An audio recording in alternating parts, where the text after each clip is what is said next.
Greetings. Excuse me. Let's try this again. Greetings, Black family, and welcome to On the Wake Up Radio. I am your host, DC Radical One, and you have entered the center. Shout out to our wonderful producer, Cindy Ashby. You can check us out on SoundCloud, YouTube, iTunes Podcast, Google Play, Stitcher, Spotify, and iHeartRadio at On the Wake Up Radio. Okay, well, this is interesting. The numbers have gone down since the intro. Well, I guess it's gonna be a short night tonight. I get myself together here. Let's get our music going.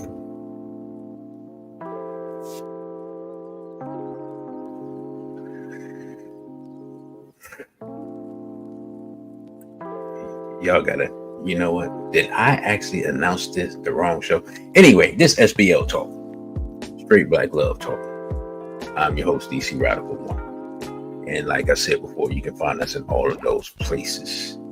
You can follow me on Instagram at dc.radical1, on Twitter at dcradical_ONE. Of course, this is the YouTube. For those who are on YouTube, capital D, small c, Radical One. And you can contact me via Twitter. Oh, I forgot OTW2, which is a Black-owned free speech platform at DC Radical One. And if you find this discussion of value, you can donate via Cashapp, $DC Radical One. And you can email me, dc.radical_1 at protonmail.com, as I have continuously failed to edit that correctly.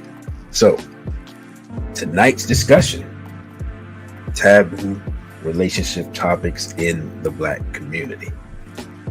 And I'm going to try to stall a little bit to see if anybody's going to come in here for this discussion. Because again, SBL Talk is interactive. And if nobody wants to interact, we cut the show short early. That's how it works. Because it only works if we interact. So, the way the show works generally, and it'll kind of follow that format tonight, is for the first hour, I set up the parameters of the discussion. And then the second hour, I open up the chat for people to express themselves. By the way, sister, I haven't greeted everybody. Let me greet the people that I see. BB4 Straight Black Private Sister Fonessa, BB4 and Divine Masculinity to Sister Najee, BB4 brother you got ripped off, who is doing double duty. And greetings to Enrique Martinez. And he's talking about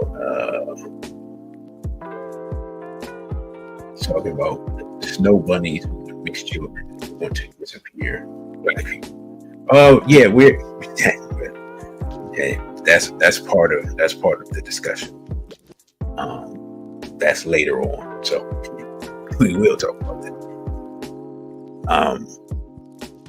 Yeah. Oh, first of all, first announcement. The plan is to come on tomorrow and finally do the after show, because I just want to close out the month of Black August completely and get everything out of the way that I've gotten out the way. So that, a rare Friday night show, we'll see how that goes. Sunday, I'll be on again to do part 2 of the election coverage. And then Monday, but this will not be on YouTube, it'll only be on Instagram. I have a special message from Brother Genie that he put out Wednesday. And I want to, what I'm going to do is get that from him. this weekend. He's going to get it edited, and I'm going to send that out as a live on Instagram. So you all will be able to see that. And he has that message. It's a very timely message, very important message, with everything that's been going on for the last 4 years. So I told him I wanted to spread that on other platforms. So that's what that will be Monday night at 8:00. So be on the lookout for that. For those who've been wondering where Brother JD was, you'll get to see him, not live, via Instagram, because what he got is too incendiary for YouTube. So for those who on the Instagram side, and I see a lot of names come through, Queen Come Back and Keely X, Anthony Howard, and Tony Stewart. Greetings to you all. If you don't mind, if you have a YouTube account, don't mind going over to YouTube. And if you're not subscribed to the YouTube, subscribe to the YouTube. It's DC Radical 1, just like it is over on Instagram. And I greatly appreciate that, because I'm trying to see whether or not YouTube is holding my numbers down the way Instagram is holding my numbers down. We've seen some interesting things happening as far as the numbers on YouTube lately. So that's the announcement. Let me get into the discussion. So I came up with a handful of things that I want to talk about tonight. And realistically, after each slide that we go through, I want to open it up for discussion. So after I go through the first couple of slides, we'll send out the link over on YouTube, and people will be able to add to the discourse if they so desire. So first things first, we always start off this way. Street Black Pledge, and I hate the way that this StreamYard formats this and changes it from how I loaded it up, but I'll figure that out later. Anyway, Straight Black Pledge that I myself came up with and then collaborated later on to clean it up and make it more concise. It's very simple. It says, I pledge allegiance to my straight, black, and proud ancestors and to the culture and traditions which they founded. I vow to practice those traditions of straight black love, family building, and nation building to the best of my ability, and using all of my life's energy, intelligence, and creativity. I also vow to do everything in my power to protect Black men, Black women, and especially Black children from sexual abuse, sexuality, exploitation, and miseducation, as long as I am mentally, physically, and spiritually able. Lastly, I vow to fight against any force, physical foe, ideology, or philosophy which threatens the straight black proud culture, regardless of origin. This I pledge in the name of my African ancestors and the divine creator. Ashe. Anytime you come to a straight black pride event from now on, that's how we will start. And anytime you come to SBL Talk, that's how we will start. Unless someone tells us that it's banned, and then that'll tell us how much the agenda against Black people is very, very real. All right, so let's get to our first slide. And of course, we always talk about the importance of marriage in Black African culture. In traditional African and African American culture, marriage was an expected part of adulthood. Now, just think about that and think about where we are now in our community in 2024. So, listen to the rumble of thunder and see lightning in the distance here. The family was considered the foundational institution of the society. There was no debate about the equality of men and women, as each had their jobs to do for this society. Oh, and I don't know if I read this, but in many African societies, you were not considered an adult if you were not married, and you certainly could not be an elder if you were not married. During enslavement, Black men and women would often escape and try to find their spouses and children, risking life and limb. Black people would buy their own loved ones with money that they saved up, working quote unquote overtime to get money to buy their spouse's freedom. I always put that in because that's the type of love we used to have for each other. Not just Black men and Black women, but Black parents and Black children, Black grandmas, and grandchildren, aunts, uncles, so forth, so on. That's something that we've lost in the 21st century, and something that if we don't get it back, we're going to be in trouble, in my humble opinion. Now, we get to the topic of tonight's discussion. Here are some of the topics that I came up with. If you have any that you would like to add to the mix, please do so, and we will consider them for discussion. Number one, well, these aren't in any particular order, but so I won't say number one, but Black on Black self-hatred. We will get into that a little more, but that's it. That encompasses so many things that I don't even know where to start. The way how women look, the long-lasting war Black women have with their hair, the new obsession with makeup, Black people just sabotaging each other at the job,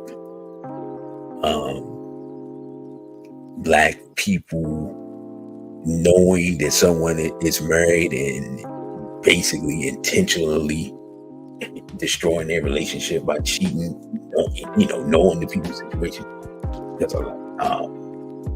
This new stuff we're seeing with these women going on these girls' trips and women beating up each other and all types of stuff. Of course, Black shooting each other for the last 3 generations. I mean, I could go on and on with the Black on Black self-hatred. So we'll get into that further. We have individual spots for that. Violation of Black children and Black women. Let's just be honest now. A lot of the relationship problems that we have between Black men and Black women are because of sexual violation of Black women and Black children. At one time, it was predominantly by Black men, but now we're to the point where Black women are violating children, women violating girls, men violating boys, and vice versa. And just, it really is an epidemic in our community, but we don't talk about it. Anytime that I have tried to talk about it or bring it up, or we had events about it, basically, we don't get support. We don't get people to come out. We don't get people to watch the shows. We don't get, people just don't want to talk about it. It's, as far as I'm concerned, it's the most taboo subject in the community. I didn't get to see the video, but not the full video anyway, so I don't know what the source was, but I saw a clip of this dude calls himself Saucy Santana, and the only thing I knew him from is his beef with DJ Academics, where he threatened to violate him, and nobody said nothing. I don't know what era we in where a man can threaten to violate another man over the internet for the whole world to hear, and nobody seems to have a problem with, or everybody acts like it's normal, or it's something to laugh and joke about, or I don't know what was going on with that, right? So that's what I knew this Saucy Santana dude from. I didn't know of him for that. Point being, I saw a video clip where him and his mother, and they were basically talking about him being violated as a child. Now, again, I've studied this stuff for the last 12, 13 years now. I already knew that. But I was surprised to see him talk about it on whatever platform or format, whatever that was. I don't know what it was. So, I mean, we just, again, I could do a whole show on that. But they're not going to show up and talk about it. They don't want to talk about it. But a lot of the degenerate behavior, a lot of the loose lack of sexual mores and things like that, a lot of that is directly attributable to people having trauma, childhood trauma. And for some reason, this like it's like this dampening feel over it. Like whenever you talk about it, like it just gets shut down. You know, the sisters don't want to talk about it because, you know, large number of sisters who are survivors. Brothers definitely don't want to talk about it. But we can't move forward. We can't move forward until we address it. And it's really going to be up to the men to deal with, because we just got predators running around all over the place. And the fundamental problem that we have here in America is that it is it's a word I'm looking for. It's innate. Basically, it's enabled by the so-called justice system. The type of penalties that people get are not commiserate with the crime, in my humble opinion. It's not taken as seriously as it should be, and it's not punished to the level that it should. And so these people they're allowed to run rampant because you're likely to get a harsher charge for dealing with these people than they will get for violating our children. So yeah, that's, you know, and then I haven't got to the women. I haven't got to the things that happen in college, a lot of college campuses. You know, that's again, that's a show within and of itself. Paternity fraud, like this is a big thing lately, or at least it's come on my radar lately in the last few years. Again, and we'll get to it, but estimation of 30 to 40% as far as, and this is based on DNA testing, and where a woman says that a person is the father of their child and they're not. So just for you to think about how massive those numbers are.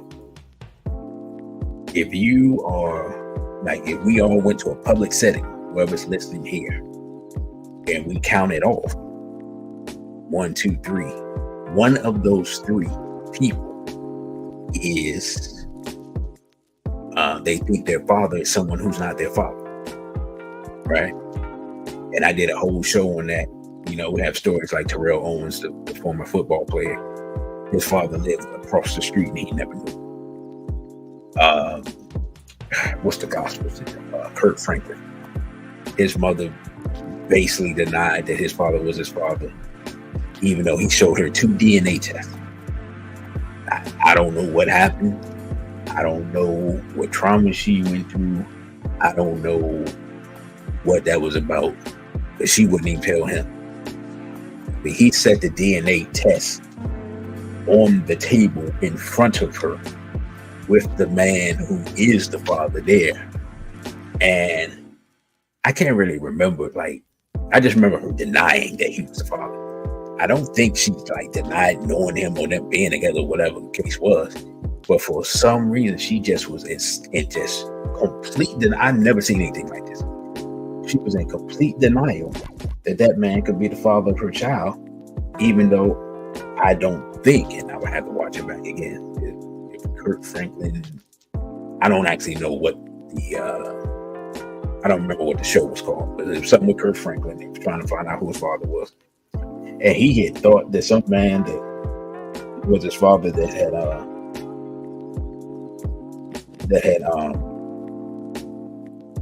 the man had passed away, thinking that Kurt Franklin was his son. And it just, it's, to me, it's just crazy to think about the fact that you have a man that's dying and he thinks that another man is his son, and that this man is famous and this and that, and yeah, none of that, right?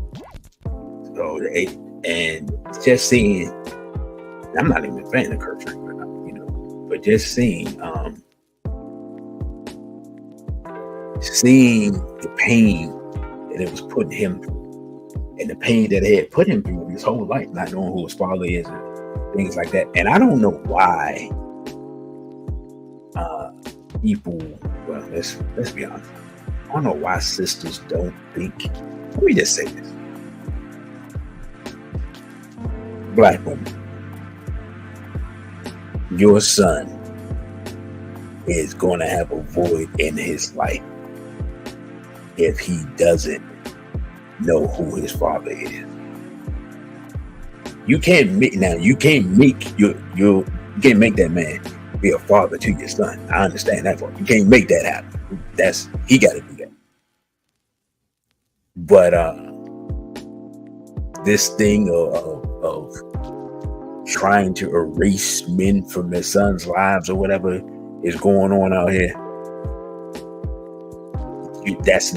you're not producing a healthy child, a person that's going to grow up to be a healthy adult. Just, it is what it is. You know what I'm saying? People can get mad, they can say whatever they want. That's the reality of the situation. Right? Next, and this is something I've heard from sisters, and I've seen it though. It ain't just that I heard it, but I've seen it, and it's something. When you're young, sometimes you don't know what you're dealing with. You see it, but you don't know what it is that you're looking at. And older Black women being jealous, not just jealous of younger Black women, but Black women being jealous of and competing with their daughters. Like, I know this is something that is never talked about in the public, but like I said, I've seen it in person years ago when I was a young man, and I thought I was tripping because I had never seen it before. And I was like, nah, this can't be what I think it is.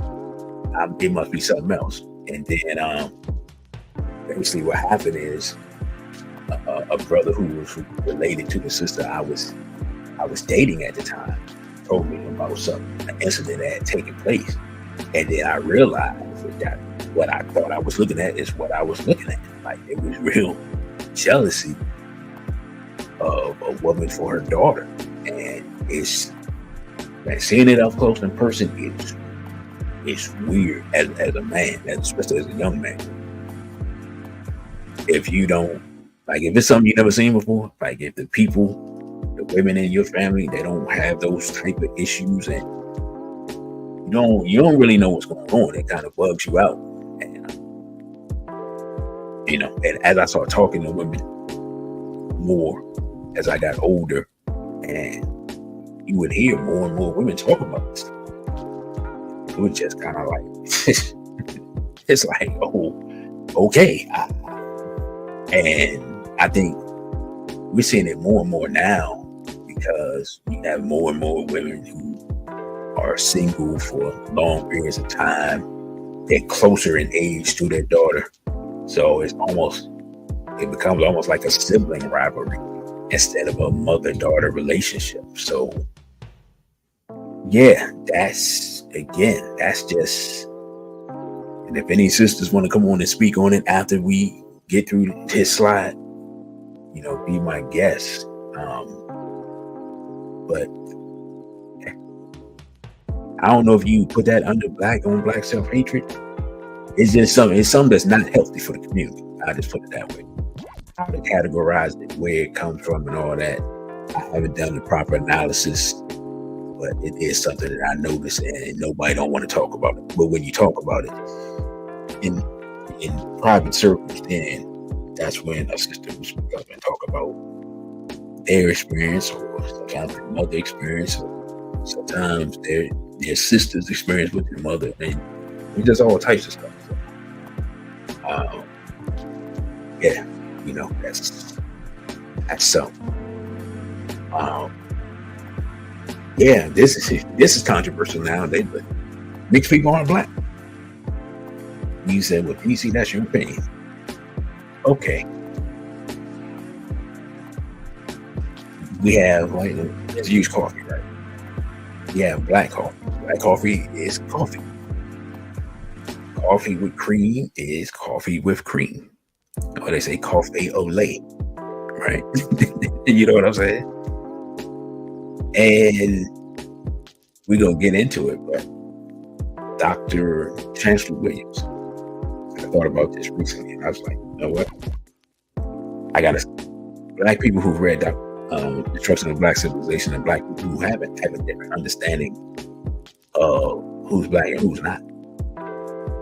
And as long as, if you're a person that's read Destruction of Black Civilization, it's completely a waste of time to discuss black issues and black survival with people who haven't read the book, because they just don't understand. You know what I'm saying? And I'm not saying I hate mixed people or anything like that. I'm not saying anything like that. But I'm saying we have to get back to valuing our blackness above anything else. Because right now, being completely honest, if we being completely honest, like we not sugarcoating, we being completely honest, we basically worship mixed or light-skinned people above blackness. And that's been something that the men have been doing as long as I've been alive. Okay, so let's not sugarcoat it. As men, we have valued whatever mixed looking, exotic, whatever words you want to use, women above black women who look black, as long as I've been alive. If anybody wanted to dispute that, when we get to that topic, you can come on and dispute it, right? But as far as I'm concerned, I ain't no disputing. And we'll get into further detail. We got a slide for that. But I don't know what else to say. Right? When I was, way back in the day, whenever Halle Berry came out, Halle Berry, when she came out and got famous, became the quote-unquote most beautiful black woman in the world. Over all the black women who were 100% black. Right? Now, did we crown her? Or did, the people in Hollywood and all that crown her? Yeah, they crowned her, but we didn't dispute it. Right? Eddie Murphy made a movie with Robin Givens and Halle Berry. And Robin Givens basically was the bad guy of the movie. And Halle Berry was the down-to-earth community activist, humble, sweet, wifey type, and pro-black, right? The movie Boomerang, by the way, that's what I'm talking about. The movie Boomerang. I'm saying it as if everybody would know, but the movie Boomerang is a perfect example, right? Let's go back. Start again. Halle Berry was the down-to-earth, sweet, wifey, working in the community, teaching Black children their history and culture, pro-Black woman. And Robin Givens was the bougie sex kitten gold digger chick or whatever, right? Now, let's be honest, Robin Givens kind of played herself, okay? But the point being, the actually identifiably Black woman, Robin Givens, think of her what you will, basically was the villain, and the mixed chick was basically the good girl. Shout out to Eddie Murphy. And who knows how much of an effect that had on Black men. But I know one thing, as the late 90s rolled into the 2000s, you start seeing more and more not quite identifiably black women in these music videos. You went from definitively Black women to I'm not sure. And even in some of the videos, when you thought the Black woman was a Black woman, she wasn't. And of course, the degeneracy of hip hop, some of the women weren't even women. Shout out to Sean Combs and Ike Williams. Okay. You know, go back and look at it. I can't even remember which video it is, but Biggie got the video, and they had a transformer in the video back in the 90s. Most people didn't even know what that was, at least people my generation. So, yeah, I mean, we'll get to that. Next, Black crime is actually a problem for Black people. Look, come on, man. If you, shout out to Black Bro, if you live in an urban area, like you in Washington, D.C., where I'm at, or the surrounding area, or you're in Philadelphia, or you're in parts of New York, Los Angeles, Houston, Atlanta, you know what I'm saying? You know what I'm talking about. Like, the number of people that I've talked to in the last few years in DC who have been carjacked is like crazy. It is, I don't even, man, I can't even, because what's crazy about it is it's young people, and like, for an example, right? I guess it's been maybe 2 years ago, 3 years ago, I can't remember.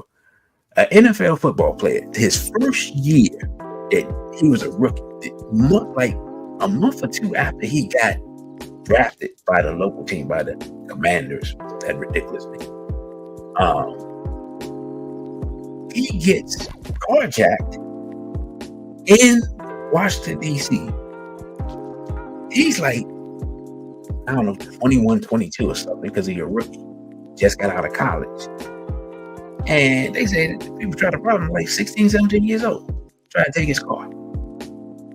The man he didn't even got no, he didn't have signed one of those contracts where he got enough money to get like a high end, like not like he rolled up with a Ferrari or something, right?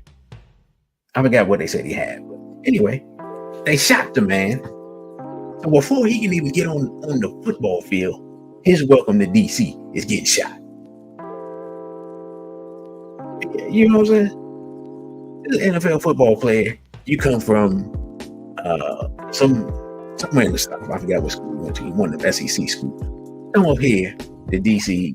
You think you come to the big city, you're going to be in the NFL, you're going to be a football player, you're going to be on TV, and you're going to get millions of dollars, and think the city going to welcome you, and you get shot at by some teenagers. I mean, that's how crazy stuff is. And our young people be putting themselves in the bullseye, doing all this wild stuff. And again, this is something I talked about in February. But we don't want to talk about it. Like, black on black crime, black people victimizing black people, has been a problem for 3-4 generations. Now, if we say yes, did the government help bring crack into the black community? Yes. Danilo Blandon, the CIA asset. Yes, I know that. I have dark alliance. I've done lectures on it.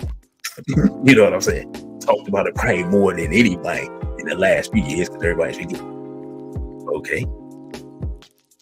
Did Joe Biden sign the 93, 94 crime bill and, lock up a bunch of black people and make them basically make it so they start the cycle of being institutionalized, and you come out and you victimize people again and you go back and then you come out and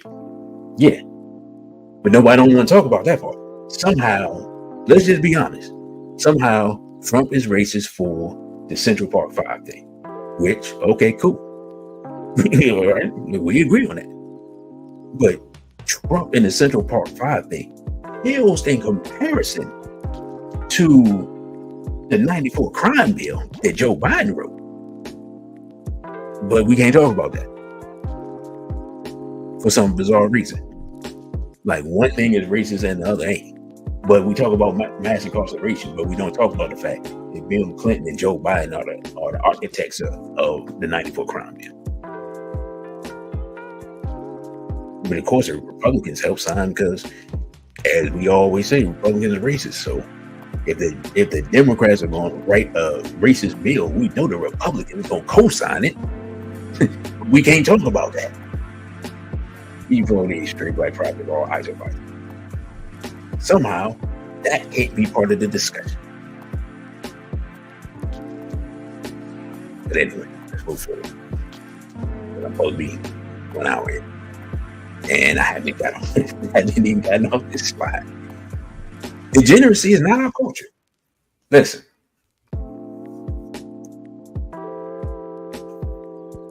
We're not N-words.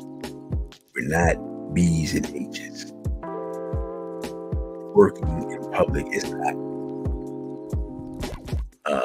natural black women behavior all up on people's tables and furniture and whatnot and out in the street. And I'm gonna just be completely honest, we weren't doing that at what happened when I was young.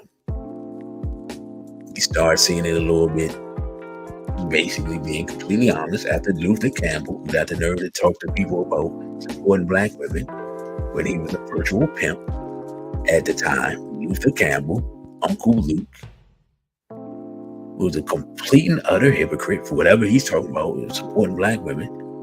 When he was the one that brought strip club culture, he brought strip club culture to go-go music in DC and brought it to hip-hop music. Right? So, but the 1-2 punch of Luther Campbell and NWA injected a new stream of degeneracy into our culture, which has metastasized like a cancer. And now when we talking about doing it for the culture, they're not talking about black culture. They certainly ain't talking about African culture. They ain't even talking about black American culture. They talking about N-word culture. Because both of them were N-word advocates. Right? But degeneracy is not our culture. It's not our way of life. It doesn't emanate from us. It was injected into our minds by our enemy. Marcus Garvey was fighting against the N-word 100 years ago. Marcus Garvey didn't give his life for us to call ourselves N-words. Malcolm X didn't take those bullets for us to call ourselves N-words. Not even Martin Luther King took those bullets for us to call ourselves N-words. It's so bad that Jesse Jackson was right. They tried to bring the N-word back in the late 80s, early 90s or something. Jesse Jackson ain't been right about almost nothing. You know what I'm saying? So when he on the right side of history and you on the other side, you out here looking crazy. Our women are not B's and H's. Regardless of what behavior is being displayed in the current era, that's not their nature.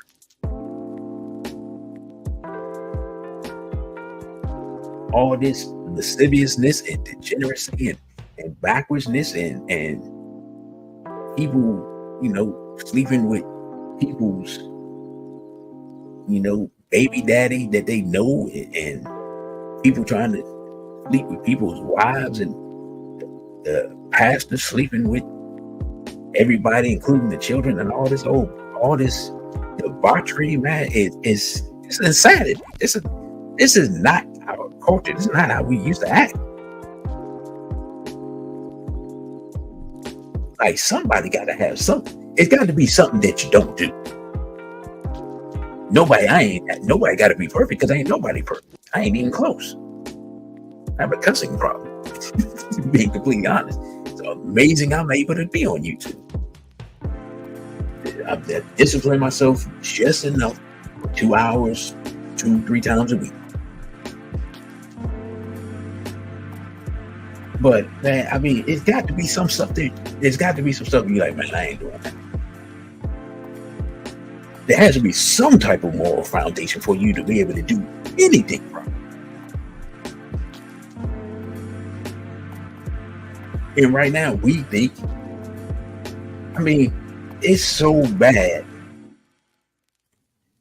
that people cater to our degeneracy as if that's who we are. Look at the whole Megan Thee Stallion thing.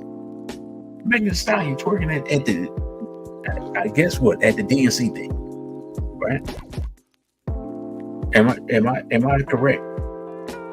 Brother, you got ripped off. Are you listening? That was at the DNC thing, right? I'm not tripping. I mean,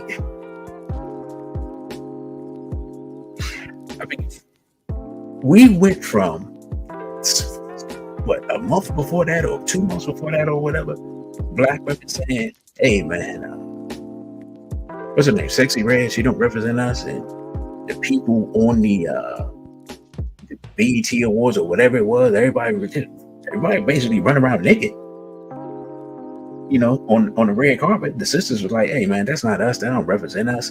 It's out of hand. It's vulgar, and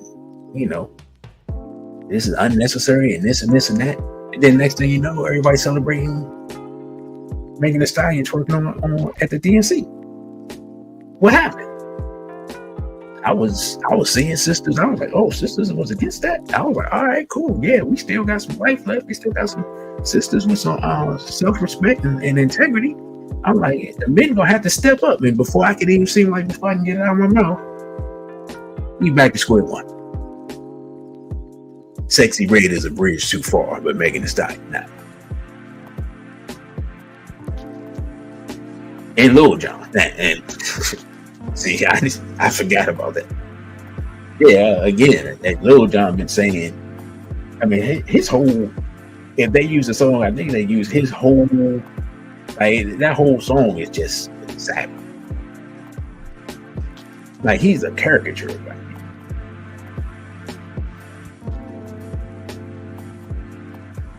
Brother, you got ripped off ass. Can I give a definitive definition of what is morality and how it differs from societal display of what is morality? In a nutshell, and people gonna say this isn't clear, but in a nutshell, morality is African culture and immorality is European culture. In a nutshell, like, to sum it up as quickly as possible. Everything that people think of as being moral, whether they use the Bible or the Quran, or because people generally use religion nowadays, which is one of the problems, because a lot of people have strayed away from religion and they don't have a cultural foundation for their morality, right? Everything that you see that's considered moral in these Western religions emanate from African culture. from ancient African culture, ancient Kemetic culture, everything. Right. We taught them the idea, basically, what they call it, the golden rule. Treat others as you would like to be treated. Family as the foundation. All of those things, right? Maya, truth, justice, righteousness, reciprocity. Those things are foundational moral precepts that we set in place literally thousands of years ago. Right.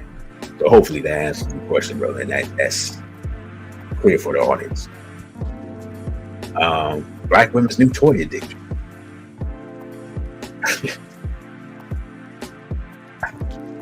How can I say this without the YouTube? That's black women's new love of roses, and not the kind that you buy by the dozen. And the reason many women think that they don't need a man is because they have a whole collection of male parts, if you will. Right. They make their own money and they got their collection. You know, what's weird is, and then again, I'm not even gonna say that because I don't know. I'm about to say something, but I might say a lie. But this is something that's become openly popular. Notice the word openly, and openly discussed. I saw a video. Some sister was like, "Hey, I think our women have a problem with this because it's kind of out of hand." I never thought about it that way until I saw that video, and then you start thinking, and you start doing some calculations and think about some things you see, and you're like, you know. And another thing that does is really it opens women up for exploration of lesbianism, because you're already used to the artificial. So when you go on those girls trip and you start getting drunk or whatever, start having them weird conversations that you wouldn't normally pay any attention to, but you kind of drunk or whatever. Look, I heard about this stuff. Again, the girls trips, what really happens, that's a taboo topic, right? I'm just saying, if we see the confusion that occurs on the girls trip sometimes, like the part that's unsaid is that sometimes the reason that women are beating up other women because the women not down for those type of activities, right? So I just noticed that it's mighty quiet, ain't it? There's not a comment on Instagram and very few on YouTube. So either I'm putting everybody to sleep or nobody ain't got it. Or these really are taboo topics and nobody ain't got nothing to say. So let's get to the next slide. All right, we getting. Hold up, did I skip something? I think I missed. All right, here we go. Let's get a little bit deeper to black on black. So black people in America are the only people on earth who refer to themselves by a racial slur. The N-word.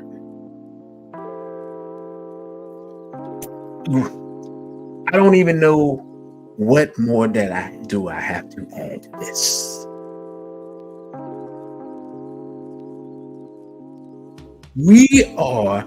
Here's what's crazy, right? Before Brother Elijah, you ain't joining us on the you're not joining us over on the YouTube side. I'm used to seeing you over there. Again, like I said, Marcus Garvey and what was that, 1920, the him and the UNIA, Universal Negro Improvement Association, the Declaration of Rights for the Negro Peoples of the World, number 11, we deprecate the use of the N-word.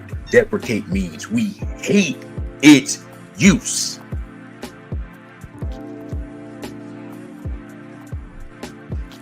He thought it was so important that it was part of the rights of black people to not be called the N-word.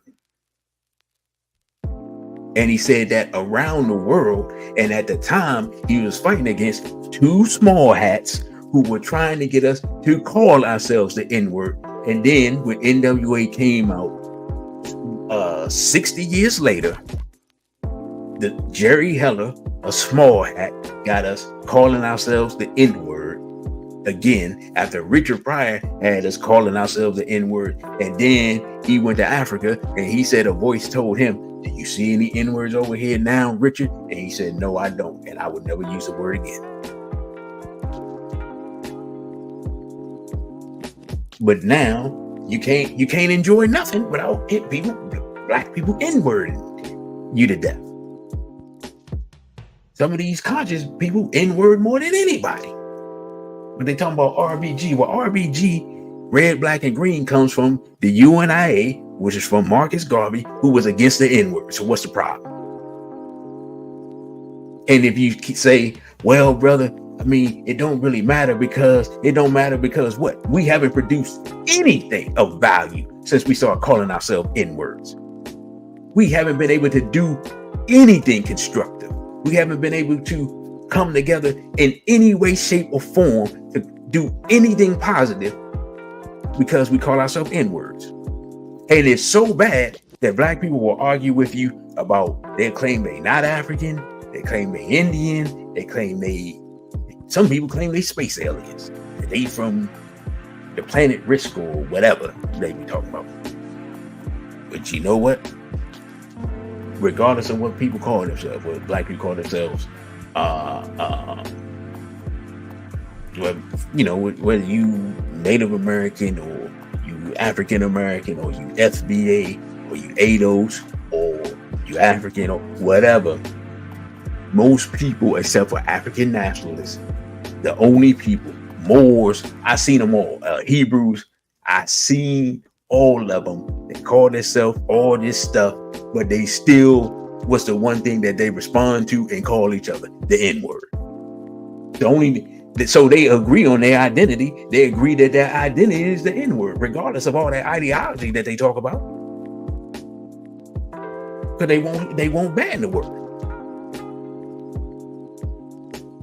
People don't talk about we stardust and this and that, but you still respond to the N-word. You still call each other the N-word. So that's what you identify with. And you can't produce nothing with that because it's a racial slur. We only people that go around disrespecting ourselves and then get mad when we get disrespected by other people. But we've been sitting around calling ourselves that. And then we look at them like, well, why in the world are you, man, I can't believe you called me the N-word. Well, you've been calling yourself the N-word for 40 years. What I'm supposed to call you? Right?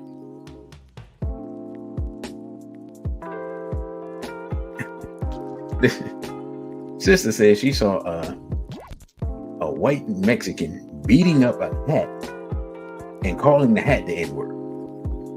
The word is so derogatory that when people really, really hate something and really want to insult people and call them something vile, they use the N-word, even if it's no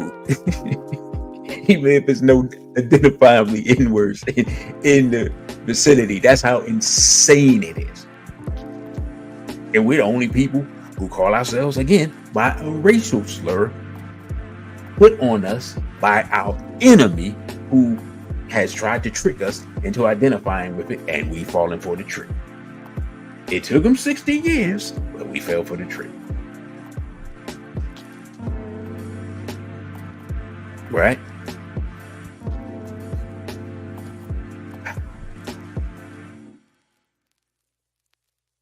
Black women spend billions of dollars on hair, weave, makeup, and plastic surgery in order to look like somebody else.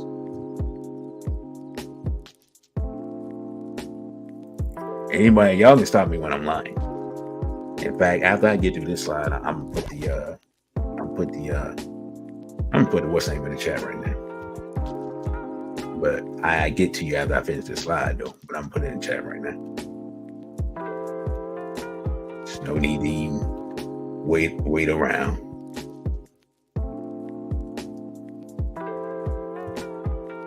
Stop me when I'm lying. Again, I've done whole lectures on this.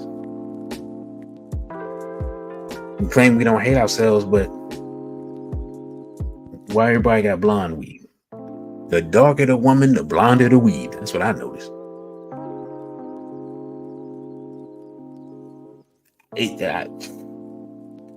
I just think it looks crazy. In my humble opinion, it looks insane. And I know part of what it is that the women see the men with money with women with these weaves and BBLs and all this whole wild stuff. And so they like, oh, that's what that caliber of man wants. And that caliber of man also wants to impregnate 10 women with 25 babies. And you just being one of them. And then you try to figure out why your child support is so low. Because you got to split it with a dozen people. He wants that too. If that's something you want to be a part of, just keep it a buck here. But the fact of the matter is, many of our women, because of some of the previous stuff we talked about, just hate themselves, hate the way they look. I seen a beautiful dark-skinned sister. She was on this was years ago. She was on when Tyra Banks had a show. She was talking about problems she had with her self-image. People were looking at her skin, and her look and everything, just like we don't see what you see. But let's just be honest. Can we be honest here? Do our children love themselves enough not to denigrate the looks of darker skinned children when they go to school? Or do they take the self-hatred that they learn and take it to the school and vilify other children for simply being black? Y'all tell me. Are we still running around? Are children still running around calling other children African booty scratchers and all this old weird stuff? Right? Like in Boys in the Hood with Trey and what's his name? Is that still happening? Y'all tell me, because I don't work in the school. I'm not around our young people like that. But I know it was going on for generations. So the self-hatred is something that's inflicted on people almost the time we come out the womb.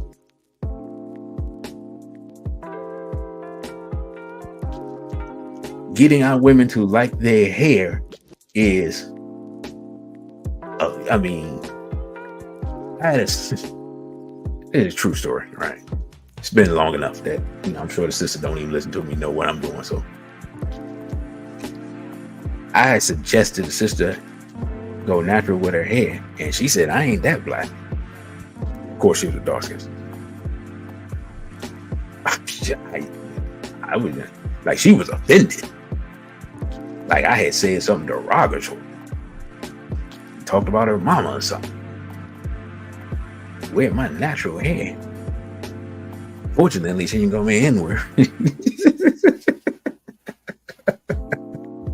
But she was like, are you, basically like, are you crazy?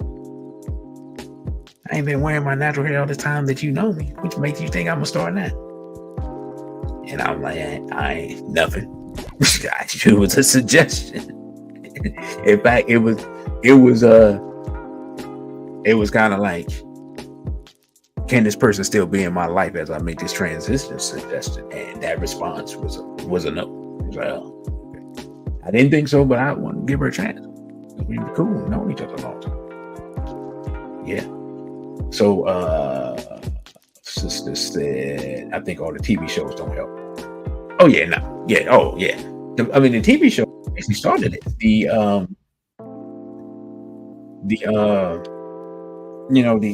housewives, all the housewives shows, and Real Hip Hop or whatever, Real Housewives, and what is it, Love and Hip Hop, Real Housewives and Love and Hip Hop. Yeah, because that was the first time I started seeing women with these weird looks and all this makeup and all this old weird stuff. And I was like, dude, who are they? First of all, I was like, who are these people? Those people supposed to be hip hop. I'm like, well, I grew up with hip hop. I don't know these people. And then Real Housewives. I remember my brother a long time ago saying, these women ain't no housewives. These women ain't doing no housework. They not taking care of no family. They don't know nothing about that. Their whole life in a shambles.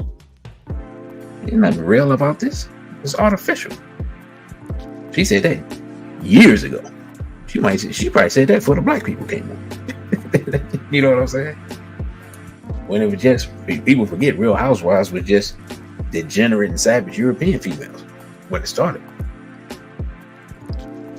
And then they found out they could put our women on it, and my women looking crazy, and they like, yeah, I like it.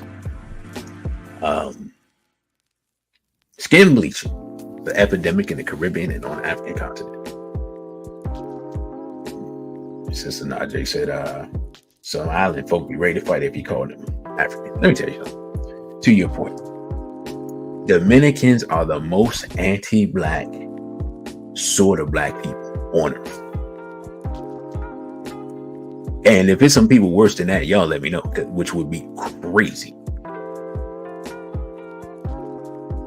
Like, the only people close would probably be, and they're not sort of black people, they are black people, but like black Arabs and like some like Somali and Sudanese people. These are black people. Those are most anti-black people. Like they will enslave other black people. They like, we hate ourselves, but they on a whole nother level because they think they Arab Arabs, right? And then man, please. But anyway, I digress. The skin bleaching, man, in the Caribbean, skin bleaching on Jamaica is crazy because when I was growing up, Jamaican people loved being black. Like, Jamaican people used to look at light skinned Jamaican people like, yeah, he's sort of us, but not really, type of thing. So I don't know how they flipped Jamaica. Like, everything that Jamaica represented when I was young has been flipped. The black pride and black culture and the just fierce, vociferous opposition to homophilia that Jamaicans used to have. Matiman, yeah, they was, man. You know what I'm saying? Like, when I met brothers from the islands back in the day, especially Jamaica, man, that's one thing off top. Don't know Bati. And all of that is flipped. Like, the skin bleaching is crazy. Skin bleaching on the continent, like places like Ghana, is crazy. Like, they got big giant billboards out there. I've seen pictures of I guess Nollywood, people that supposed to be famous in Nollywood or whatever, and I mean, they just look bleached to the point that it look like some type of weird ghostly figures. Like, it's crazy. Like, the self-hatred is insane. I remember, what were they saying back in that day? They were calling them vampires or something, because they bleached their skin and then they couldn't really come out in the sun, couldn't deal with the heat of the sun. The black on black self-hatred is crazy. It's crazy. Black men in America have psychologically and sonically attacked our own women through hip-hop for 40 years. Look, I know I'd be beating this horse, and then it ain't going nowhere. I know y'all like that, but horse is a rotting corpse, man. I'm gonna beat that dead horse until it's ashes. Because you got to take responsibility for things you've done. As much as we've been inward ourselves into oblivion, we be-worded our women to the point where they just took it on as an identity. And you hear the women be-wording each other more than the men do. Like, just like Negroes have taken on the N-word as their identity, many women have taken on the B-word as their identity. How you want a woman like that to raise your child? What do you think what do you think you're going to produce with that? Even if you're trying to be an upstanding man, you're going to produce with the B-word. But at the same time, who can you blame when the woman's been hearing it for 40 years and she's 30 years old? You know what I'm saying? I remember it's probably 10 years ago. When time flies. I remember talking to a sister and talking about some hip hop, some positive hip hop, and some people that had made songs dedicated to black women and stuff. And she was looking at me like, I don't know what you're talking about. And she wasn't. She was at least 30 at the time. Probably older than that. She was looking at me like I was crazy. You know what I'm saying? She's like, what music you talk about? I'm like, you don't remember it? So I named the song. I missed it. And lastly, I put the link. Oops, that ain't the link. My bad. I'm about to make it critical error. The link is in the chat. Make sure there's nobody in the room. Yes, nobody. The link is in the chat. For anybody that wants to read this, it's in the chat on YouTube. Many black people are destroying themselves genetically through misogyny. Blake Griffin, NBA player. I don't know if he's still in the league. His father's black, mother's white. He got red hair and freckles. And he married a European female, to the best of my recollection. His son doesn't look black. Patrick Mahomes. His father's black, his mother's white, his girlfriend is blonde. And I think his little boy is blonde, if I'm not mistaken. I wasn't thinking about it. If I was thinking about it, I would have put pictures up. But yeah, just whiten ourselves out. Like that, and that was an official doctrine for many quote unquote Latin American countries like Argentina. But they just decided to just bleach us out, just import more and more Europeans and just breed with us till we didn't exist. Just like in Australia with the movie Rabbit Proof Fence. That's the name of the movie. So yeah, we're destroying ourselves through miscegenation. You know what I want to talk about. And again, Dr. Chancellor Williams, his book, Destruction of the Black Civilization, said integration, meaning horizontal integration, is the key element in the destruction of black civilization. Greetings to Brother Desaline and Straight Black Saw. Before the Straight Black Saw. You say Griffin just retired. Well, yeah. Okay. So yeah, I know Mahomes. I know Mahomes got married. Yeah. Muhammad Ali's son, Nico Ali Walsh. Yeah, I seen him and I was like, who is this? Because y'all know I used to watch boxing hard. I don't watch it as much as I used to. A lot of my favorite fighters are getting older now, starting to retire. And I'm not hip to the young crop yet. Because being a boxer fan costs money, being completely honest. Because a lot of the fights are on different networks, tiers, and all that stuff. So anyway, yeah. But yeah, I mean, those just examples of people just leaching themselves out. Muhammad Ali's grandson, Nico Ali Walsh. I'm looking at him. I'm like, man, can Layla or May or what's the other daughter? Can somebody verify this person, please? Because when I saw him, I was like, Nico Ali Walsh. Yeah. Right?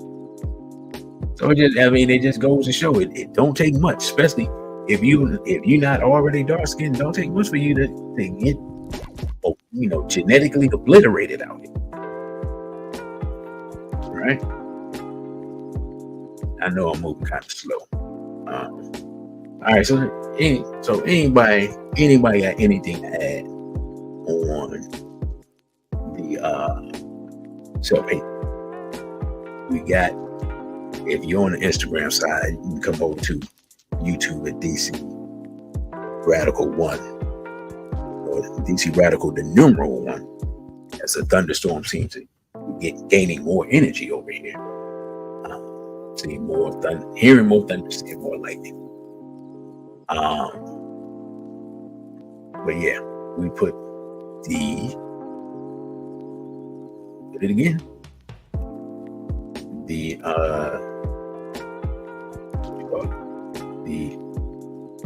link is in the chat, and if not, we'll move forward with paternity fraud. And I'm not gonna lie, this is taking longer than I thought. Taking longer than I thought to get through these slides. But paternity fraud definition: the intentional, hope I spelled that correctly, misidentification of a child's biological father by the mother. Paternity fraud is estimated to be between 30 and 40% in the United States based upon DNA testing. Now, mind you, the marriage rates are lower than they used to be, but more people are reproducing children out of wedlock. And the people who are being tested are often people who are married, and someone's contesting paternity in a marriage, or they're going through a divorce, or people who are not married and they're doing the DNA testing the birth of the child. I'm gonna just say, even if it was 25%, that would be 1 out of 4 people. That would be crazy to me. In an era where people know DNA exists. So what was it? What would it be without DNA, or what was it before DNA? But we're talking about 1 out of 3. There's some, I remember seeing some old European man who, he had to be in his 60s or something, like a successful businessman or something. He thought he had 3 sons to leave his legacy to. I think somebody got sick or something and started doing some medical tests. Come to find out, none of those children were his. His wife lied for 35, 40 years. She out here giving it up to the pool boy or whoever, the mailman or UPS driver or whoever. You know what I'm saying? I don't even know if the children were owned by the same man. I didn't even get that far into it because he came on the internet and just, it's crazy. I can't believe this. We should do this. Blah, blah, blah. I knew he was on the verge of crying. I don't know. We have sympathy. I was like, that's crazy. Better than me. Or like somebody see to him, he's old. He may just do something because he old and he like, I ain't got nothing to lose because everything I thought I had, I don't have. Y'all know how people get. He'd be on the news or eliminate his whole, ain't even his family. His whole, what he thought was his family. But again, you talk about taboo topics. Don't nobody want to talk about this. It's so bad the courts will take and see. The courts be not wanting to hear the DNA results. Well, that's not what did they say? it's not germane to this particular case at the moment, or whatever the legal jargon they be using. I forgot. Basically telling people, I don't care what you got, what evidence you got. This ain't the place for it. How is it not the place for me when I'm paying who knows what amount of money? Because it always seems to be some brother that actually got something. They're getting flim-flammed out of this and trying to get a lawyer and jumping through all types of hoops. Getting economically, just getting his pockets violated. To the point where people start, it got so bad that people are like, man, we got to have laws against this. This is crazy. And nobody wants to talk about it. All right. I think I talked about before the apparent dual mating strategy that some women have. Get pregnant by the man that you want, get the man that you don't want to take care of the child. Right? It's like the inverse of the male strategy of have all types of quote unquote exciting bedroom activities with one woman and have the other one to be the mother of your children and your wife. Again, we don't talk about these things. Sometimes people talk about the woman's dual mating strategy, We don't talk about the men's dual mating strategy. It's the inverse. Like mirror images of the same thing. But there's no paternity fraud in the case of the men. Because DNA is going to expose the man. Well, now the DNA is exposing the woman as well. Many women would rather go to their grave than admit their child could possibly have a different father. Like I said, that man was married, I don't even know how many years. He looked like he was 60, 70 years old. Or he probably married at least 40 years. That woman was going to die, and she was going to let him die. And again, this is not a white thing or black thing or whatever. It's something that's kind of universal. I was looking up something. They said Jamaica is one of the. Sister told me they got a term for it, but Jamaica is one of the worst places. Jamaica and Nigeria are two of the worst places in the world for paternity fraud. I don't know what that says. It don't look good for Jamaican and Nigerian women. I never really thought of Nigerian women being out here like that, but learning something new every day. So again, something that nobody wants to talk about. Many men are paying child support for children that aren't theirs, and the courts are reluctant to change paternity even with DNA evidence. All the courts care about is that somebody pays so that they can give that money out to the children. In many cases, they don't care who the somebody is. Somebody got to pay. And once your name is put on the birth certificate, if you don't challenge it immediately or get a DNA test immediately as a man, you're in trouble.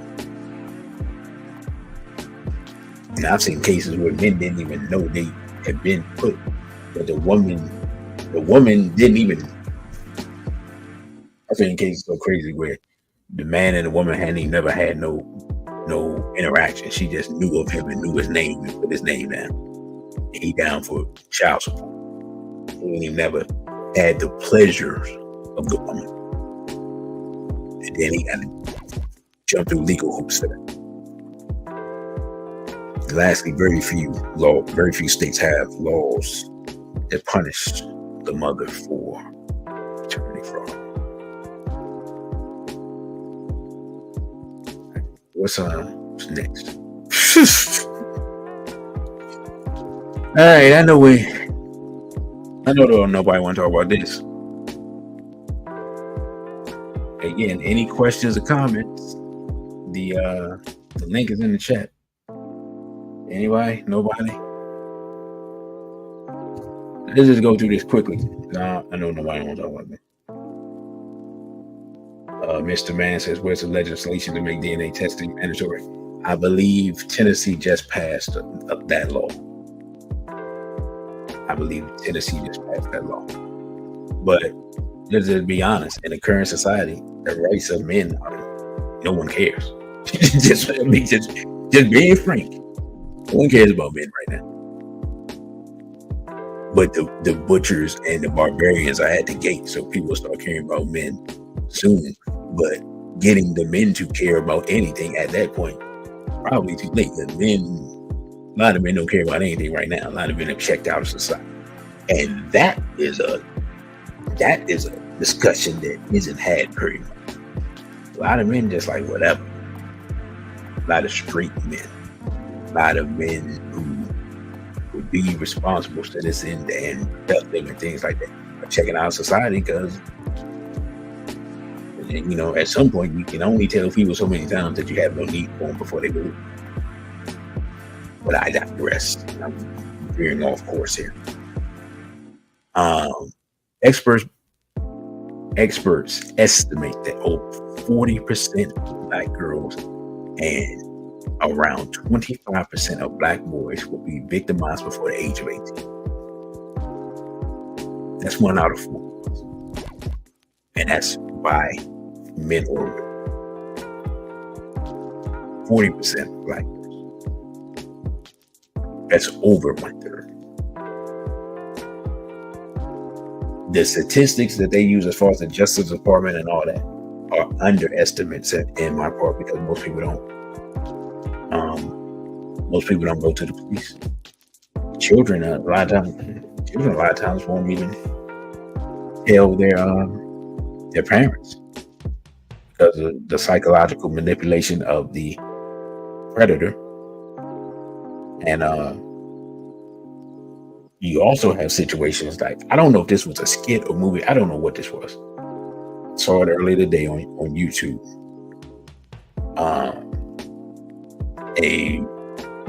It was all black people. A black woman was asking her daughter, and the daughter looked like she was like 13 or 14 or something, like real. Asked her daughter who got her pregnant. The daughter didn't want to say, so I was looking. I was like, "What in the world is this?" So it didn't look like a skit. It looked more professional. So it looked like it was from a movie, and I have no idea what it was from. And the girl wasn't gonna say something. Then the mother was like, "Well, I'm gonna throw you out of my house until you tell me." And then she looked up at the man that's supposed to be the stepfather. And then I can't remember when the girl didn't say nothing. And then she was like, "All right, I tell you." And then the mother looked at her. She's like, "Hold up, why are you looking at, whatever the man's name?" And then, she looked at him and then looked at her daughter and said, "Did he do something to you?" And I don't even remember the daughter answered what the man was like. He said something crazy, like he said something real crazy, and then the clip cut off. Something like, I didn't mean to do it. I was drunk. I thought it was you, or something like that. So if y'all know what TV show, movie, whatever that is, and that was crazy. And then it went off, and I was like, yo, what? Here's a reality situation. I wrote about this in a blog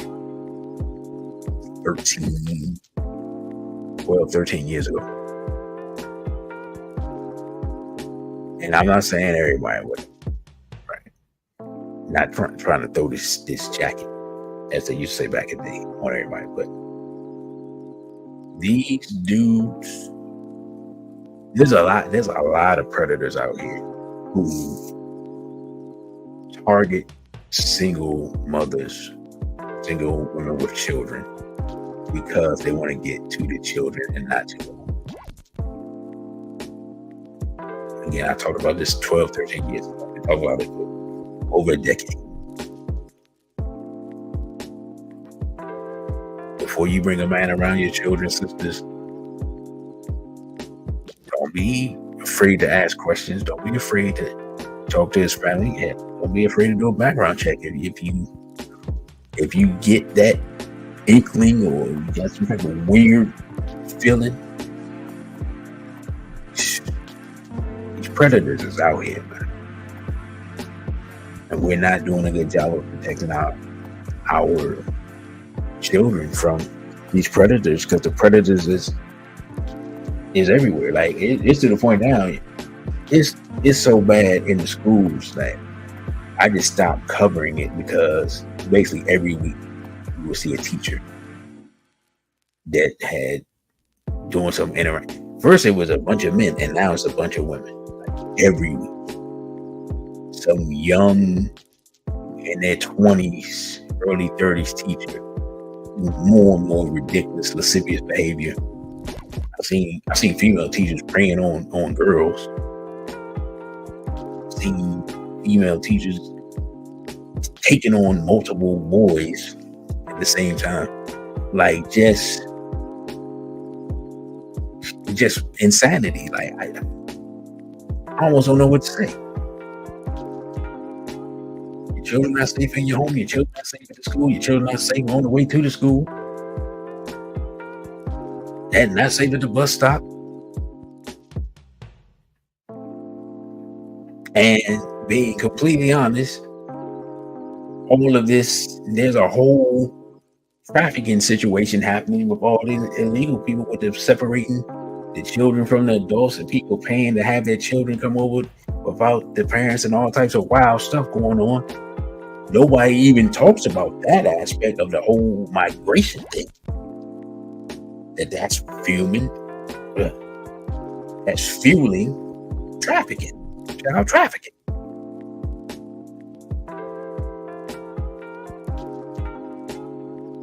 Right?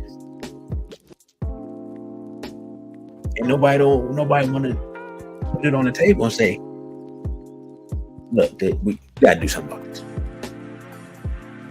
Like I said earlier, you likely to get a more severe charge for dealing with the problem than you are than the problem is for being a problem.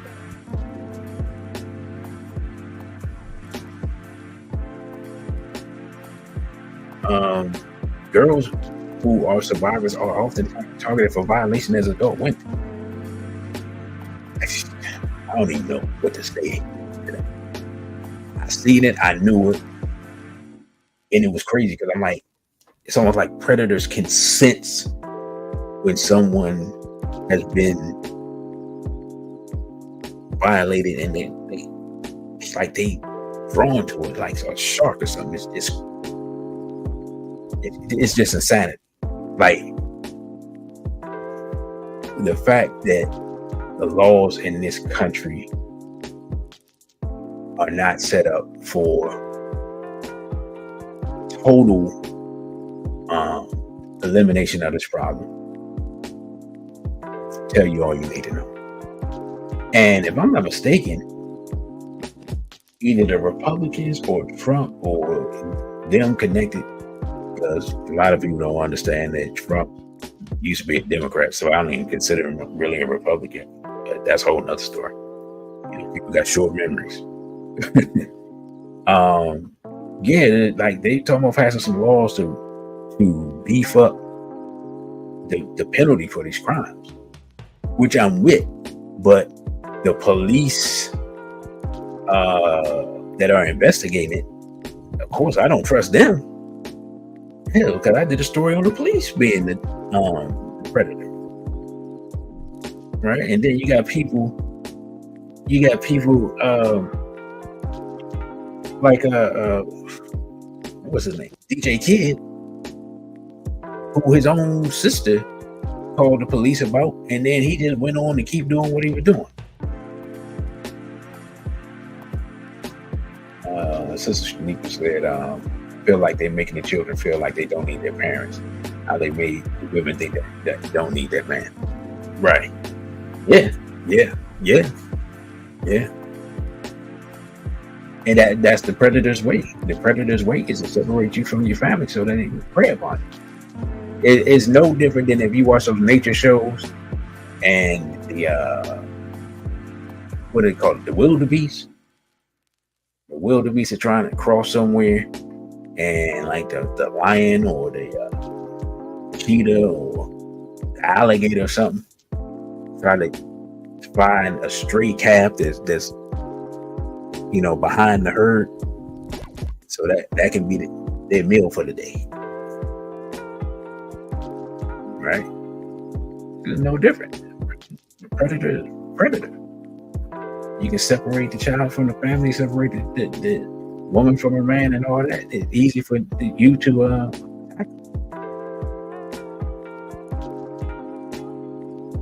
so next, some families have predators who violated multiple generations of children, and no one will admit it or talk about it. These are the stories. Again, these are stories that I've heard. Those are the stories that are just like brain-boggling. And I hate to say it, but many times when it's a older male in the family, they're usually protected by women in the family. A lot of times, other men in the family find out after years, and then next thing you know, somebody's uncle going to jail for doing something that if he had known, he would have did 15 years ago when he was younger enough to do the time. But don't nobody want to talk about it. Like, it's in some families, it's endemic, it's generational, it's crazy. And that's stuff that we learn from, you see here, from sex farms on slave plantations. Like, that's an aspect that, in fact, that whole talk about taboo topics, the whole sex farm aspect of enslavement is a taboo topic because we don't talk about it. Outlawing the importation of slaves did not stop slavery. People just made breeding farms, and many of the practices of the breeding farm, as far as men just out here reproducing willy-nilly, the biggest blackest buck, as they used to say, getting to reproduce with all the women, including women he was related to. Some of our people have continued that behavior, but we don't even know about the sex farms and stuff, so we can't even relate it to that. We can't even talk about it because we don't even know about the history, right? So I ain't gonna lie, I think this has been the most quiet any show I've done on anything at any time, other than the last time I talked about sexual abuse. So, all right, we winding down again. I'm going to put the link in the chat for anyone. Because if no one has anything to say on any of these subjects that we've covered, I'm just going to close out because it's late here and it's raining. And it's taking all of my mental faculties to stay focused.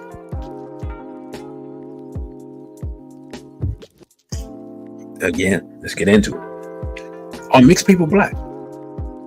Let's just talk about it. Due to self-hatred, enslavement, and colonization, black people have been forced to accept mixed people as fully black. Right? Stop me when I'm lying. And when I talk about enslavement, I'm not just talking about Western enslavement. I'm also talking about Islamic enslavement. Something that I had been studying earlier this year, and I still haven't finished the book. And there's some other books I actually have that I've looked into as well. We don't even talk about that. How that the Arab slave trade has caused a bunch of cultural confusion on the continent. During enslavement, mixed people were used as weapons of war during the Arab slave trade, and Portuguese Jews who took over Cape Verde. Look at people from Cape Verde now. You got all types all types of shades of people. I know a young lady from Cape Verde who had red hair and freckles, but she wasn't really light skinned, so it made it even wilder. And then she told me, yeah, her father's from Africa. I was like, really? She's like, yeah, he's from Cape Verde. So then I had to research, and then I think maybe the year after that, the Nation of Islam came out with Secret Relationship Between Blacks and Jews Part 2, talking about that whole situation.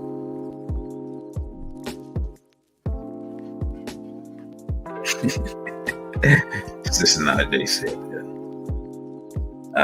Mulattoes and mulattoes being considered black in U.S. miseducation because no one knows fractions. Yeah, I remember when I first saw Meghan Markle. When I didn't know who she was and she was on the TV show, I remember just turning channels and looking. I said, that white woman got black in her. And next thing I know, they go, black woman is princess of such and such. I'm like, I don't think so. Then I looked at her mother. I'm like, is her mother mixed? Like, is she 1/4 black? That's why she looked like that? But people praising her, talking about a black woman being part of the West. I'm like, well, Queen Charlotte was a mulatto and she was part of the royal family too, 200 years ago, 300 years ago. Did she go down in history doing anything for black people? Just a racial anomaly, right? But we've taken acceptance of family and turned it into worship of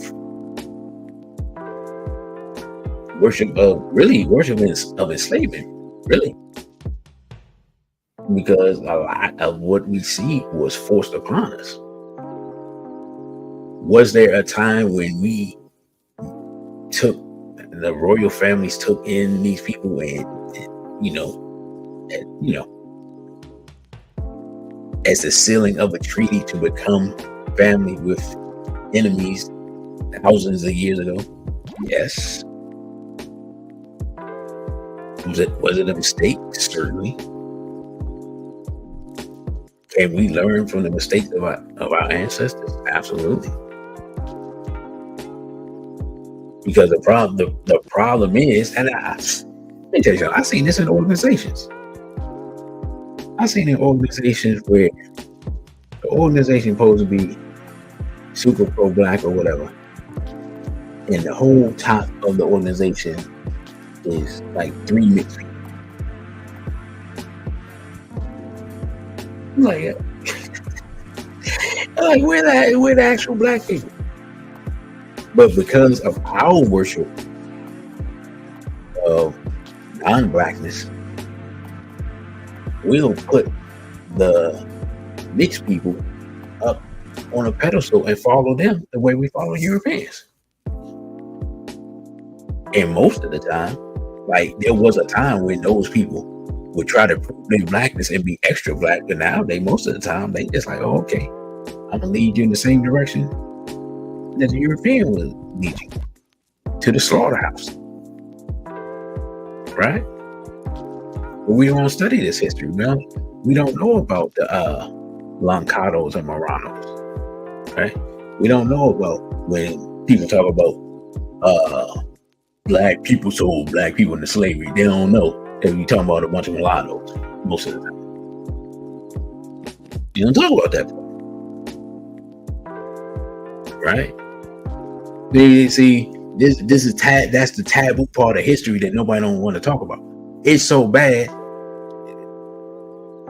Grandmaster Teacher John Henry Clark said he was going to write a book called The Role of the Bastard in World History. He said he started writing it. He said it was so painful, he put the book down. But Chancellor Williams made sure to cover it in his book. He's like, I got it covered. right?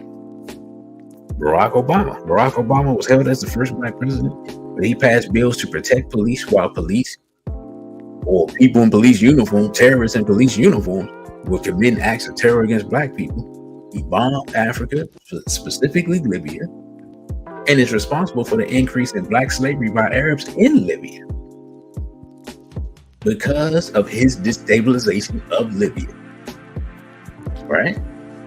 And pushed LGBT on Africa and on black America. All that was done by the so-called black president that didn't grow up around black people. The book is the Destruction of Black Civilization. But people just forget that whole Barack Obama. Michelle Obama come up there talking about whatever she talking about. Somebody made a post, her and Oprah talking about don't trust rich people. One person a billionaire, the other one worth like 75, 100 million or whatever. It's laughable. Our political naivete and our historical ignorance makes us the laughing stock of the world.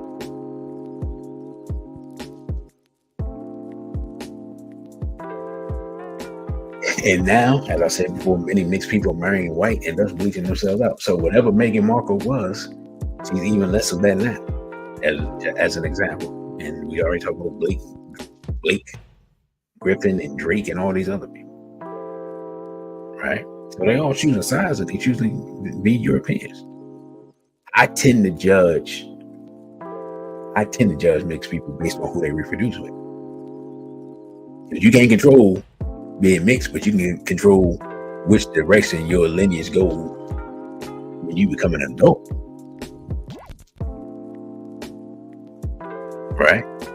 But at the same time, as I say that, people will say, well, brother, you just said Obama was terrible for black people. And then I have to say, that is correct.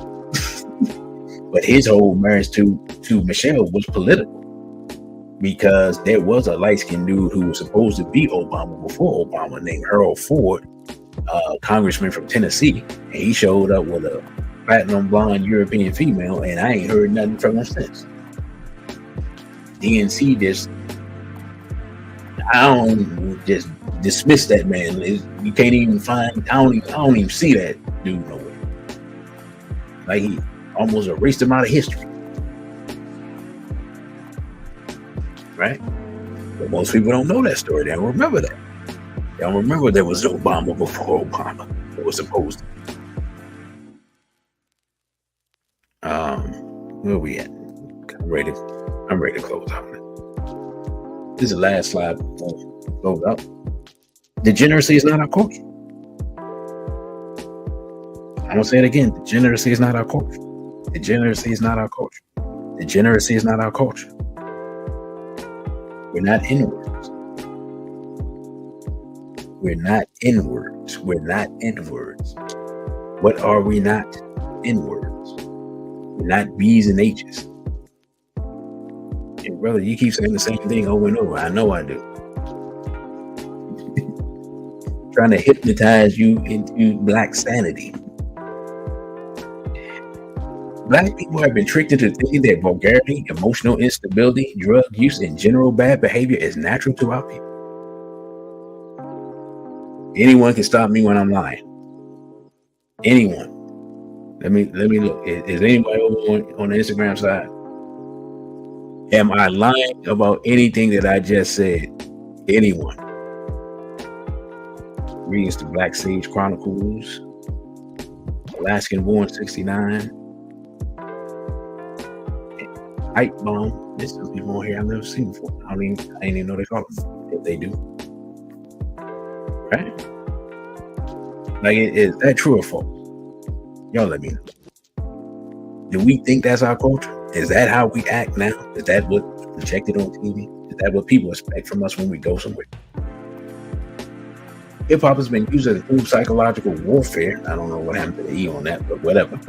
How the small hats thus altering our culture and behavior. I've lived through it, so I ain't gotta ask somebody who has that experience. I lived through it. Male feminization and female masculinization leads to confusion, frustration, and distrust amongst Black people. The polarities, the gender polarities have been inverted, causing mass confusion. As I heard somebody say, we got soft dudes and tough broads. Street group said that. I can't tell you number of times I see some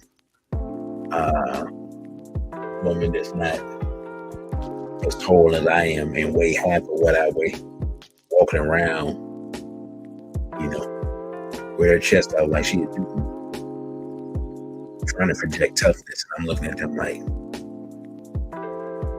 little lady, I can probably throw you off my shoulder and walk off with you. So I know a bigger dude can do it.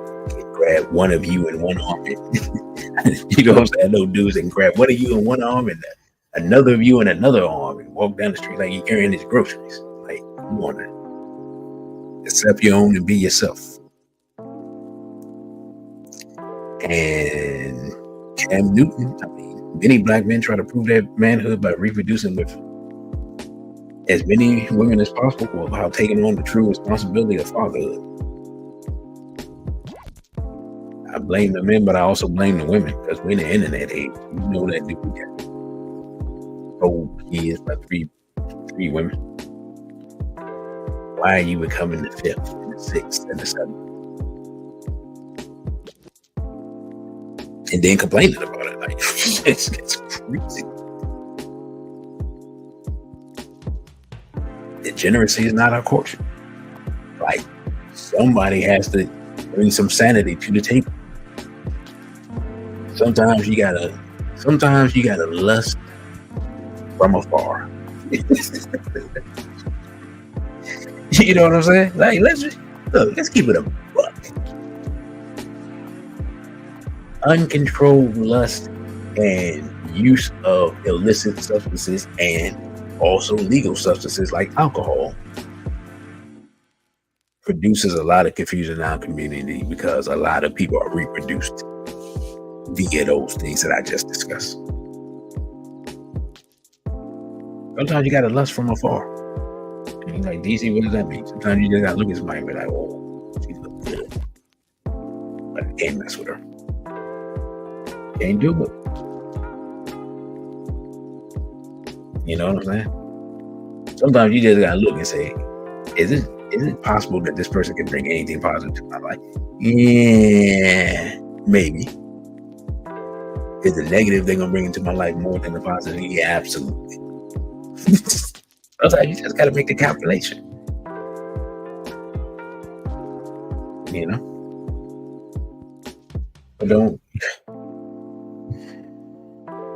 But again, if you think you're inward, it's hard.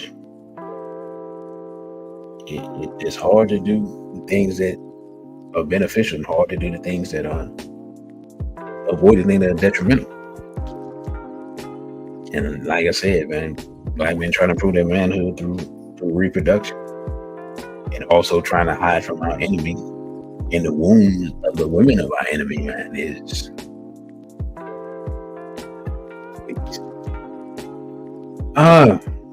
so even though we've been on longer than I want to be on, here are the rules of the show for anybody that wants to come on. Always be respectful to each other. Never use derogatory language towards Black people. Our women are not B's and H's or 304s. Such language is prohibited. Once it's a mistake, twice it's punishment. Black people are not N-words. Black people are not M-words. Black people are not N-words. We don't use the word. You can speak with passion, but be respectful. Seek truth and understanding. And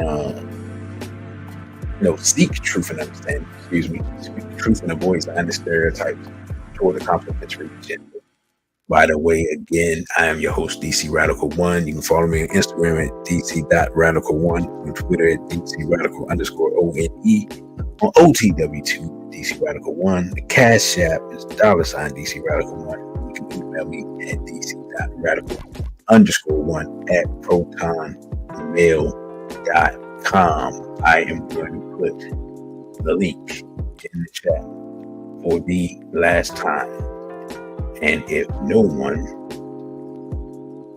has anything to contribute, which, my bad, I didn't do that correctly, I will end up closing out definitely at the top of the hour, which gives people approximately 4 minutes and 30 seconds. So I don't know if I put everybody to sleep or irritated everyone, or YouTube decided to cut the stream. All I can say is I can hear the crickets from here. You know, the crickets from the audience are louder than the raindrops on my window right now. So y'all let me know what y'all think. Again, SBL Talk supposed to be interactive. My humble apologies for taking this long, but we got a lot of issues that we don't want to talk about. Solutions is a whole nother show system. Again, I'm asking y'all for y'all thoughts. Solutions to these problems. The first solution is stop being N-words. That's solution. In fact, us not being N-words actually sets the foundation for all other solutions. Because N-words don't like solutions. What did that meme with the African brother say? What did he say? I don't want peace, I want problems always. You know what I'm saying? Yeah, that's that.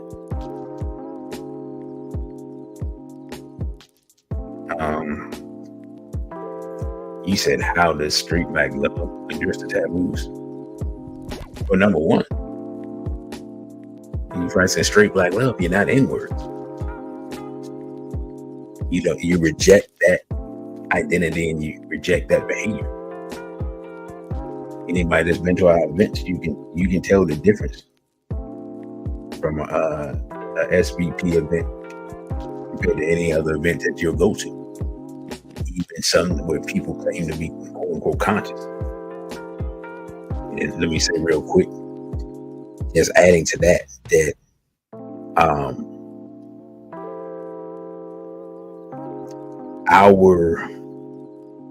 this thing that allows people to be quote unquote conscious or whatever they want to be or term themselves without them having to actually interact with other people, other black people, and do something productive with other black people.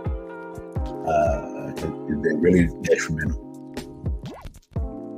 It allows a lot of people to do a lot of things in the name of stuff that they don't fully understand and don't really represent. So, since we just no one wants to hit the link, and I don't know if anybody over on Instagram wants to come over to YouTube now. Now was the last chance. They say last call for alcohol, because in 1 minute and 18 seconds, I'm going to close this discussion out. The next time I'll be on, I'm supposed to come on tomorrow. We shall see if I come on tomorrow over on YouTube. If I come on tomorrow, it'll just be on YouTube. It won't be over on Instagram.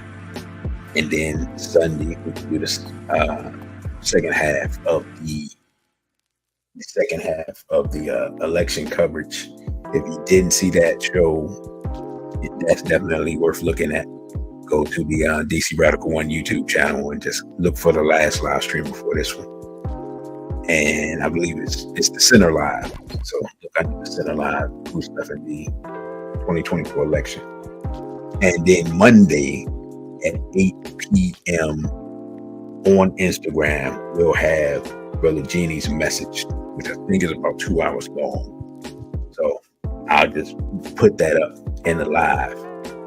I guess we have a watch party today, Monday at 8 p.m. And I'll advertise that all throughout the weekend. So with that, brothers and sisters, I thank you all for listening.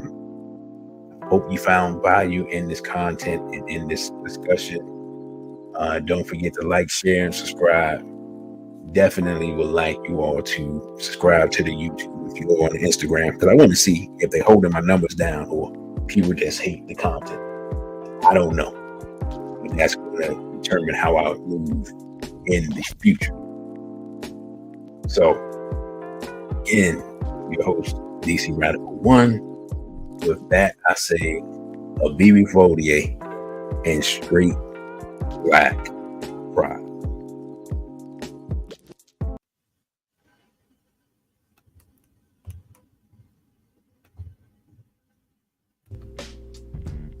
Thank you for watching this video. Don't forget to like, share, and subscribe. Also follow us on our other social media platforms. On Instagram, we're at dc.radical, the numeral 1. On Twitter, we're at dc_radical_ONE. And the Cashapp is $DC Radical 1. Again, thank you for subscribing. A big Fodier and straight black pride.